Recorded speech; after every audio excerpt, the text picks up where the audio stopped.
Hai, apa kabar semuanya saudara? Welcome to our YouTube channel dalam segmen Kerinduanku.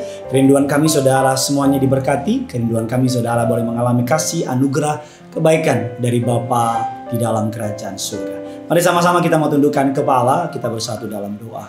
Bapa yang baik, Bapa yang kami sembah di dalam nama Tuhan Yesus. Kami siapkan hati kami untuk diberkati oleh firman Tuhan. Urapi hambamu, lidah bibir perkataannya diurapi dari surga. Kata kalimat yang keluar, biar nama Tuhan Yesus saja yang dipermuliakan. Segala yang jahat, kami cabut, kami patahkan kuasanya. Di dalam nama Tuhan Yesus, setiap kita yang siap untuk diberkati firman Tuhan, sama-sama dengan bangga kita katakan, amin.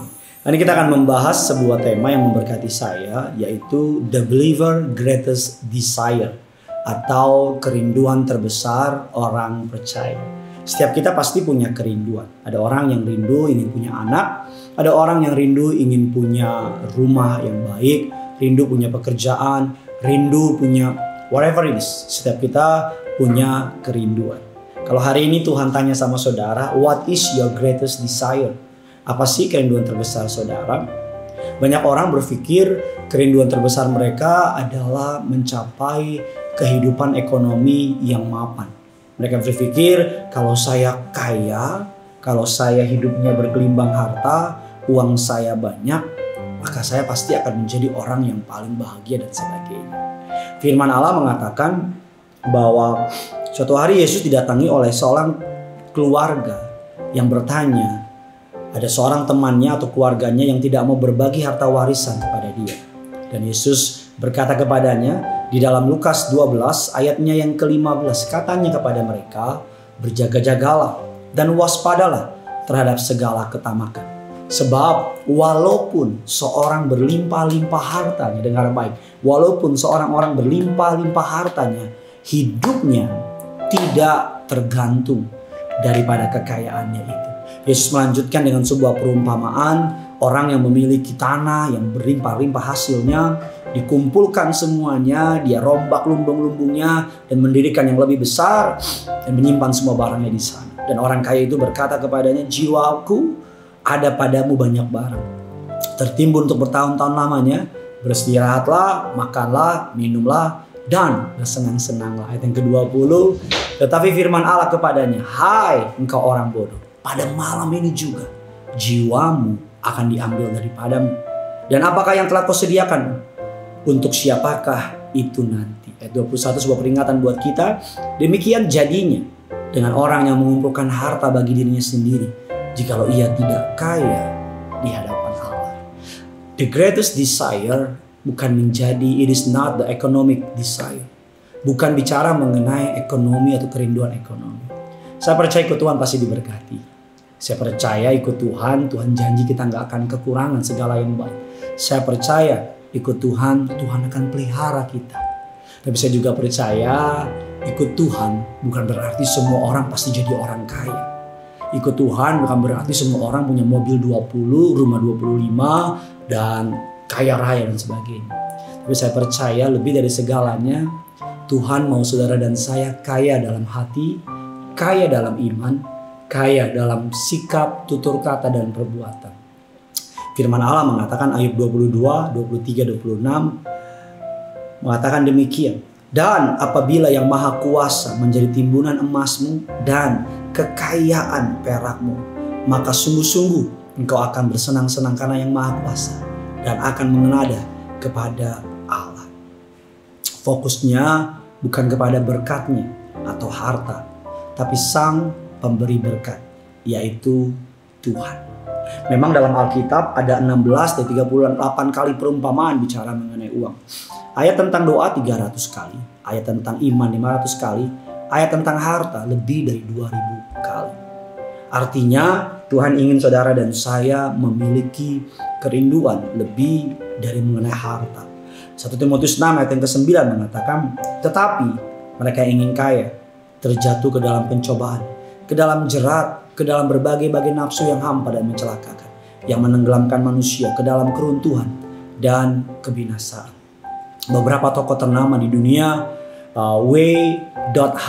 Vanderbilt mengatakan dia punya $200 miliar, uang yang sangat banyak, tetapi dikatakan tidak ada kebahagiaan di dalamnya. John Jacob Astor memiliki 5 miliar dolar, tapi dikatakan I am the most miserable man on the earth. Bahkan Henry Ford, seorang raja dari dunia mobil, mengatakan bahwa yang membuat saya hidup bukan harta yang banyak. Yang membuat saya hidup ketika saya membongkar-bongkar mesin mobil. Kita mungkin berpikir dengan hartanya banyak, maka uangnya banyak, kebahagiaannya pasti banyak. Bahkan Andrew Carnegie mengatakan, the multimillionaire mengatakan, millionaires seldom smile. Milioner tuh jarang tersenyum katanya, karena mungkin terlalu banyak beban masalah. Apa sih the greatest desire orang percaya? It is not to be perfect in this life. Matius 9, 11, 13. Pada waktu orang Farisi melihat hari itu, berkatalah mereka kepada murid-murid Yesus, mengapa guru makan bersama-sama dengan pemungut cukai dan orang berdosa? Yesus mendengarnya dan berkata, bukan orang jahat yang memerlukan tabib, tetapi orang sakit. Jadi pergilah, pelajarilah arti firman ini. Yang kuhendaki ialah belas kasihan dan bukan persembahan. Karena aku datang bukan untuk memanggil orang benar, melainkan orang berdosa. Ada banyak kesalahpahaman umum bahwa orang percaya hidupnya harus sempurna. Berpura-pura bahwa hidup ini baik-baik saja, hingga banyak di antara kita memasang senyum yang pura-pura, wajah bahagia yang pura-pura, bahkan mengucapkan kata-kata yang baik-baik saja. Bahkan terkadang kita malu mengakui bahwa kita sedih, kita bisa kecewa, kita bisa mengalami kelemahan dan sebagainya. Keselamatan melalui Yesus tidak mengubah fakta bahwa hidup ini ada masalah. Hidup ini ada tantangan. Dan ketika saudara menghadapi masalah dan tantangan, Yesus tidak meminta saudara untuk tidak boleh merasa sedih, tidak boleh merasa takut dan sebagainya. Yang Yesus minta jangan sampai ketakutan atau kesedihan itu menguasai saudara. Ada banyak orang ketidaksempurnaannya dapat dipakai oleh Tuhan untuk menjadi kesaksian. Ada beberapa orang yang dulu terlibat kepada narkoba dan dia menceritakan bagaimana Tuhan tangkap dia dari narkoba, dan sekarang dia dipakai Tuhan untuk menobatkan orang-orang yang terkena narkoba. Maksud saya bukan mengglorifikasi dosanya, tapi mengglorifikasi perbuatan Tuhan kepada orang berdosa tersebut. Saya percaya bahwa biar orang tidak perlu menjadi sempurna untuk dapat menginspirasi orang banyak. Biar mereka terinspirasi dengan caramu mengatasi ketidaksempurnaan. Biar orang lihat, oh dulu masa lalunya begini, tapi sekarang melalui Yesus dia dipakai untuk hormat kemuliaan bagi nama Tuhan. Lalu pertanyaannya, apa sih the greatest desire orang percaya? It is a personal and deep spiritual desire. Kisah Rasul 13 ayat yang ke-22. Setelah Saul disingkirkan, Allah mengangkat Daud menjadi raja mereka. Tapi tentang Daud Allah telah menyatakan, aku telah mendapatkan Daud bin Isai, seorang yang berkenan di hatiku dan yang melakukan segala kehendak.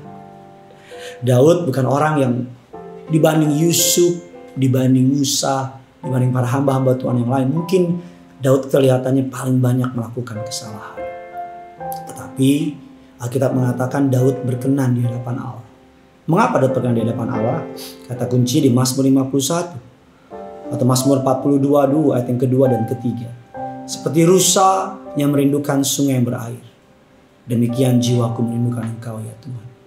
Jiwaku haus kepada Allah yang hidup. Bilakah aku boleh datang melihat Allah? Mazmur 51 ayat 13, janganlah membuang aku dari hadapan-Mu dan janganlah mengambil roh-Mu yang kudus daripadaku. Mazmur 27 ayat yang keempat, satu hal telah ku minta kepada Tuhan, itulah yang ku ingini. Diam di dalam rumah Tuhan seumur hidupku, menyaksikan kemurahan Tuhan dan menikmati bait-Nya. Mazmur 27 ayat yang ke-8, hatiku mengikuti firman-Mu. Carilah wajahku, maka wajah-Mu ku cari ya Tuhan. Mazmur 27 ayat yang ke-10, sekalipun ayah dan ibuku meninggalkan aku, namun Tuhan menyambut aku. Kerinduan Daud kepada Tuhan membuat Allah menyebut dia sebagai orang yang berkenan di hadapannya. Manusia melihat action kita, tapi Tuhan melihat hati kita. Orang melihat apa yang kita lakukan, tapi Tuhan melihat alasan kita melakukannya. Mari hari ini datang sama Tuhan, bawa hatimu, bawa hidupmu kepada Tuhan. Agar kalau desire saudara hari ini bukan tentang Yesus, Bilang, Tuhan, agar my greatest desire is all about you. Semuanya tentang Engkau. Bagikan kabar baik ini kepada orang-orang di luar sana. Agar bukan hanya saudara yang diberkati, tapi orang-orang sekitar juga diberkati. Tulis kolom komentar di bawah. Bilang, kerinduan terbesarku adalah mengenal Dia dan mendekat kepadanya. Yang punya surga, crazy in love with you. Sama-sama kita mau datang sama Tuhan. Haleluya Tuhan. Haleluya. Seperti rusa rindu sungaimu, jiwaku rindu Engkau. Kaulah Tuhan hasrat hatiku, ku rindu menyembahmu. Engkau kekuatan, Engkau kekuatan dan perisaiku. Kepadamu rohku berserah. Kaulah Tuhan hasrat hatiku, ku rindu menyembahmu. Angkat tanganmu, bilang Yesus. Yesus, Yesus, Kau berarti bagiku.